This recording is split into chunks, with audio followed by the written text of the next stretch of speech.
এই পরিস্থিতি তৈরি হলো কেন? একটা বৈঠক ডাকা হলো, সেই বৈঠকে একটা সিদ্ধান্ত নেওয়ার কথা ছিল, না দেখুন, বৈঠকটা যেটা হলো, বৈঠকে যে আন্দোলন শুরু হয়ে গেল। বৈঠকটা আমি বলি, বৈঠকটা ওরা চেয়েছিলেন এবং ওদের বৈঠকের শুরুতেই কথা হয়েছিল যে আমরা লিগাল কনসালটেশন ছাড়া আমরা বিন্দুমাত্র এগোবো না। তো ওরা একটা কতগুলো দাবি দিয়েছিলেন, তার মধ্যে বেশ কিছু দাবি লিগালি বলেছে করা যাবে, আবার কিছু দাবি বলেছেন এটা করা যাবে না, এটা সুপ্রিম কোর্ট এটা করতে বলেননি আমাদের কোনো তালিকা প্রকাশ করা, এটা সুপ্রিম কোর্টের কোনো ডিরেকশনে নেই। তো এটা আমাদের যারা আইনি পরামর্শদাতা এবং সর্বোচ্চ স্তরের আইনি পরামর্শদাতা যাদের কথা ওরা বিশেষভাবে দাবি করেছেন যে সেই ধরনের আইনজীবীরা যেন আমাদের পক্ষে দাঁড়ান রিভিউ পিটিশনে, এটা তাদেরই কথা।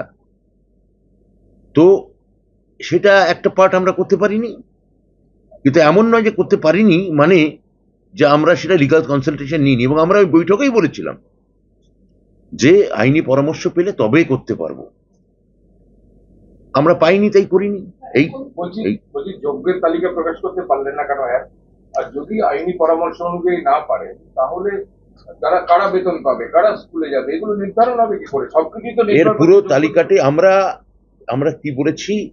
প্রথম কথা হচ্ছে যে যোগ্য আমাদের এই 17 তারিখে যে মধ্যশিক্ষা পর্ষদের যে তালিকা দেওয়া হয়েছে, যোগ্য অযোগ্য এটা আপনারা বলছেন আমরা নির্ধারণ করতে পারিনি। আপনারা যদি 17 তারিখের কেসটা দেখেন, যেখানে আমরা ক্লারিফিকেশন চাই, সেখানে খুব পরিষ্কার করে 17,206 জন তারা যোগ্য, এটা মধ্যশিক্ষা পর্ষদ এফিডেভিট দিয়ে জানিয়েছে। যোগ্য নয়, মানে টোটাল টিচার যাদের চাকরি যাচ্ছে এর মধ্যে পুরো ভাগটা মানে 17,206 জন, 206 যে সংখ্যাটা সেটা দেওয়া আছে। অর্থাৎ আমাদের ভাগ আছে এবং আমরা সেটা সেই অনুযায়ী আমরা কাজ করছি। সেই কাজ আমাদের করতে দিন। তো এটা এমন কোনো কাজ করবেন না যা আপনাদেরই রিভিউ পিটিশনে আপনাদের বিপক্ষে চলে যায়, বা এমন কোনো কাজ করতে বাধ্য করবেন না।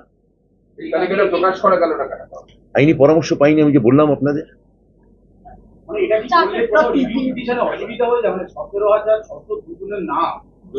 না, এটা তো আমি বলেছি, ওরা অনেকগুলো দাবির মধ্যে এটা একটা দাবি ছিল।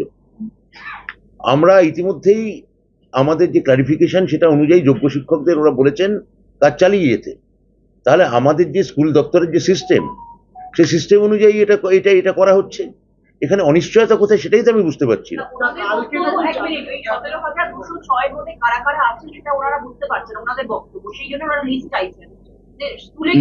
লিস্ট প্রথম কথা হচ্ছে লিস্ট এসএসসি শিক্ষা দপ্তরকে দিতে পারে, শিক্ষা দপ্তর সেই অনুযায়ী কাজ করতে পারে।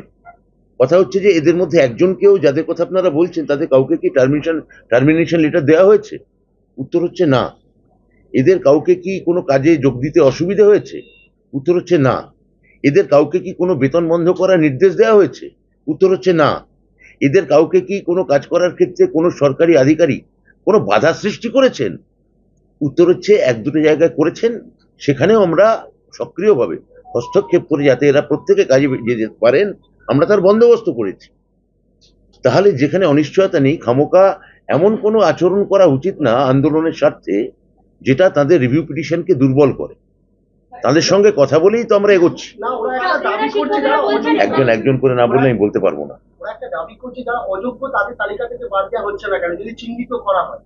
সেই তালিকা তো সুপ্রিম কোর্ট দিয়ে দিয়েছেন, এটা তো আমাদের আর চিহ্নিত করার কিছু নেই, সুপ্রিম কোর্টই জানিয়েছেন।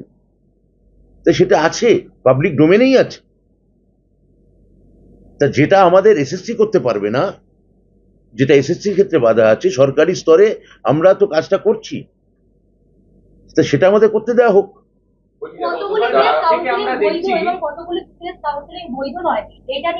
এইটা নিয়ে দেখুন, এটা কোন থার্ড ফেজ, ফোর্থ ফেজ, এগুলো যেগুলো আপনারা বলছেন আমরা জানিই না। এগুলোর কথা আমরা বলিনি, এসএসসি চেয়ারম্যানও এটা বলেননি, এবং এটা আমাদের কথা হচ্ছে যে এটা সুপ্রিম কোর্টের অর্ডারেও কোথাও লেখা নেই। তাহলে যা লেখা নেই তা কাল্পনিকভাবে ধরে নিয়ে ওরা কেন এটা নিয়ে কথা বলছেন আমি জানি না।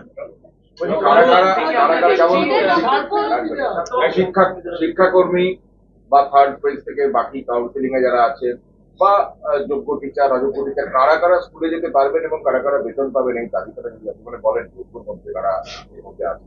যেটা সুপ্রিম কোর্ট পরিষ্কার করে বলে দিয়েছেন তো, যে কারা স্কুলে যেতে পারবেন, সেখানে তাদের ক্ষেত্রে একটা ভাষা তারা বার করেছেন, স্পেসিফিক্যালি নট টেইন্টেড।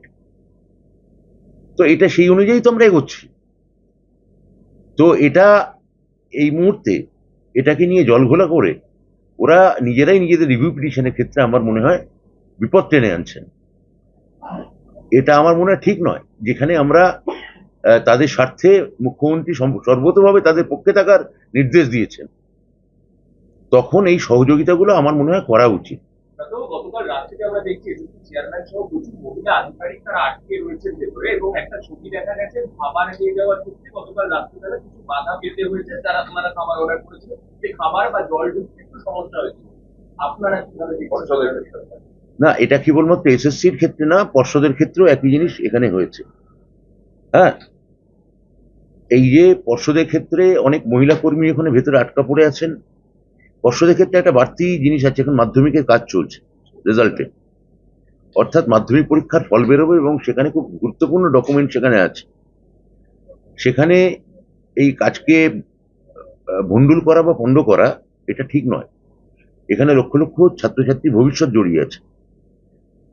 তো এখানে আমরা তাদের, এবং যেভাবে কালকে ওষুধ ফেলে দেওয়া হয়েছে, ওষুধ যেতে দেওয়া মানে নিয়ে যেতে দেওয়া হয়নি, খাবার নিয়ে যেতে দেওয়া হয়নি। তবে আজকে শুনলাম যে ওরা, আমি আপনাদের মাধ্যমে শুনলাম যে ওরা আজকে নমনীয় হয়েছেন। আমি আপনাদের মাধ্যমে ওদের কাছে দাবি রাখবো যে আপনারা আন্দোলন করুন, কিন্তু ওখানকার কোনো মানুষের বা কোনো আধিকারিকের যদি জীবন বিপন্ন হয়ে যায়, সেটাও আপনাদের একই সঙ্গে মনে রাখা উচিত।